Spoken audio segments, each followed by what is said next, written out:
being authentic as a photographer is not about having a style. It is having a mission. It's not about putting blues in your shadows and oranges in your highlights and trying to create the perfect Instagram grid. It's about having something to say.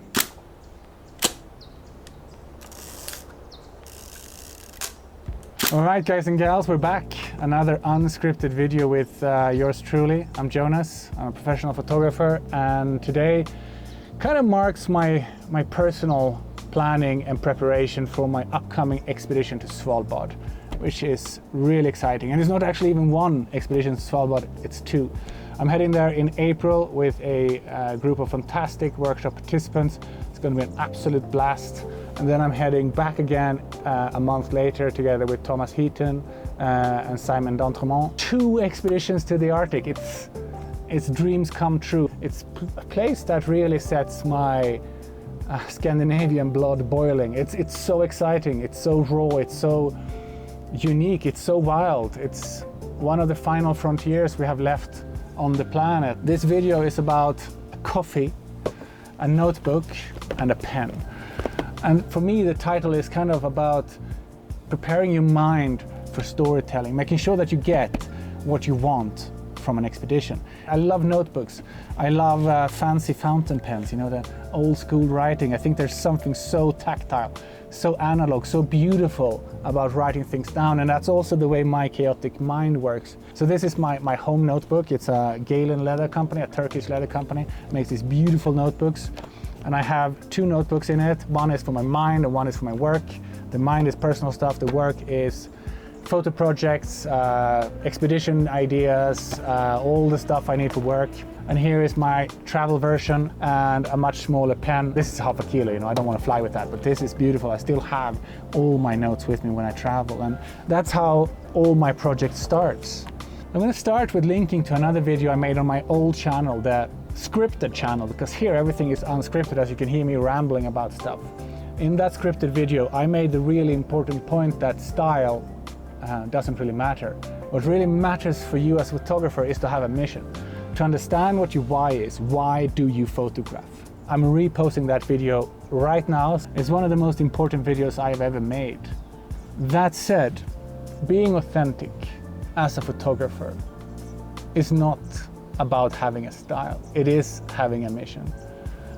It's not about putting blues in your shadows and oranges in your highlights and trying to create the perfect Instagram grid. It's about having something to say. And that's what I am developing for myself today. I haven't scripted this. I haven't defined yet why I'm going to Svalbard from a photographic perspective. I think there's 2 different ways one can approach photo journeys like these ones. The first is that you react to the situations at hand, and you will come back with authentic images from your journey. But you might also find out when you come home that the images, they don't stick together. They don't have a cohesive story. And that is because they were reactive. The other side of doing it is planning ahead, thinking about what the story is that you want to tell, thinking about what your why, what your mission is. I'm obviously not going to take the blank sheet approach. I've done that enough in my life, and I have enough random images that doesn't matter to me. So I really want to achieve something with this journey. Over the last, I guess now 3-4 years, I've started experimenting with negative space, using a lot of negative space in my Arctic photography, which basically means that I minimize the subject matters, the landscape, and maximize the use of sky above them. And I do this to create a sense of isolation in my photography. They tell a story of how the Arctic seems to be forever, because it's so strong, so bold, so there. But just today I read a news story that by 2030 there will be no more ice in the Arctic in the summer. Like, mind-boggling news. How's that going to affect the global climate?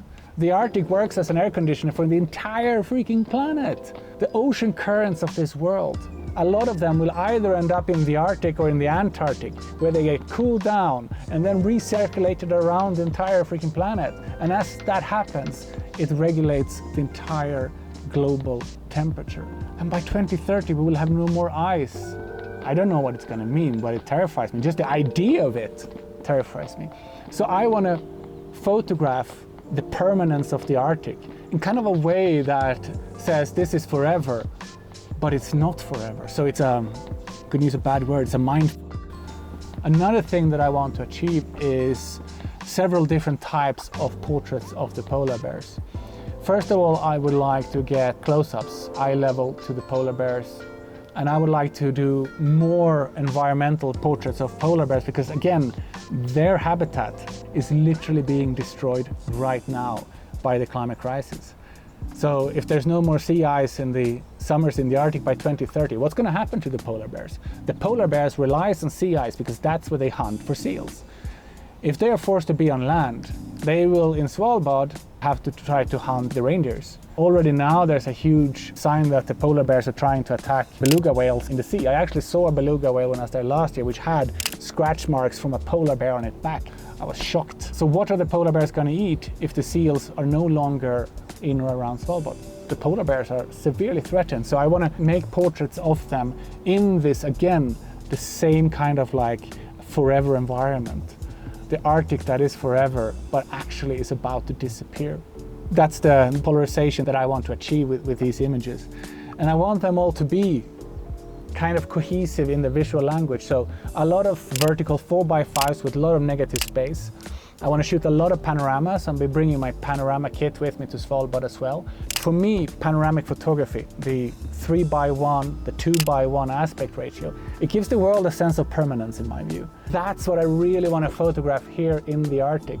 That's my what, but what is my why am I doing these images? Well, I've already reached out to a bunch of places and asked if these images along these themes can be exhibited. Currently, I've had absolutely no responses, so not keeping my hopes too high, but as it often is, it's easier to get responses once you've created the images and you can actually show people exactly what it is that you want to say.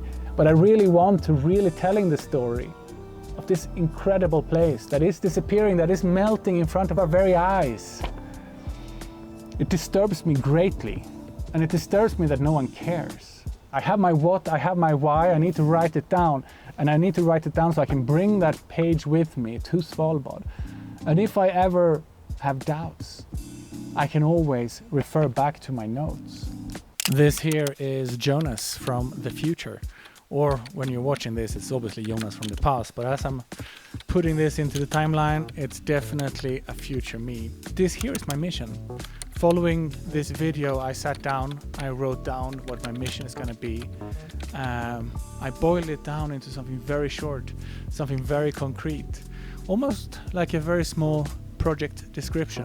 So I'm calling this project Transcendent Melting Moments, and the description I've given it for myself is exploring negative space and minimalism to express the illusory permanence of the Arctic. Arctic landscapes and wildlife captured during one of the warmest winters in history. And this is what I'm going to do my very best to deliver when I'm in Svalbard. Back to the video and back to the past or the now. I'm going to be there leading workshops. So my time for my own photography is severely limited. I'm there to teach photography, to enthuse about the topic of photography. It's about the technical side of photography, it's about the creative side of photography. My photography on such an expedition doesn't really matter. So out of 19 days, it's a very small portion that I will be able to dedicate to my own photography. So I need to be able to go out and be like, I am shooting this because of this. And I need to know what the this is and what the why is. And if I know those, freaking hell, I'm gonna get it. I'm gonna get the images. And on top of that, I'm also gonna film it because it's such an amazing journey. And I wanna share that journey with you guys. Can you imagine? I have 2 chartered expedition ships that only accepts 12 passengers. The only consolation that I have as an individual who cares about the climate is that I truly believe that my images from Svalbard can make a difference. I believe that the participants that are coming on these 2 expeditions, their images can also make a difference. Because I'm going to give a presentation about the Jubilee expedition that I did in 2022 as I crossed Svalbard on skis. By then it was the warmest summer ever recorded in history, and we had to be rescued with a ship because we couldn't ski back to Longyearbyen, which was our goal, even though that should have been historically, statistically, absolutely possible. I think I've said enough for today. I think you understand the importance of preparing a journey. I think it's clear that if you have a mission, a what and a why when you head out on a photography assignment, a journey, or even a day out in your local area, you will create something that is much better, higher quality, more cohesive than you otherwise would. Define what you want out of this. What do you want to shoot? What do you want to photograph? What are the images that you want to come home with? What do you want them to look like? The more details that you have prepared, the more expectations you have on your photography, the more we can deliver on those. That's all for me for now. Next week, I think we're going to do more tech-oriented video about Svalbard. I'm doing a complete overhaul, basically creating what I think the ultimate Sony wildlife nature photography people portrait kit in 2024. All the latest, the greatest, what I consider to be the best stuff.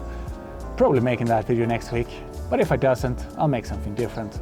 And I really would love for you guys to come and join me for that. So subscribe and cheers. Thank you for watching, guys.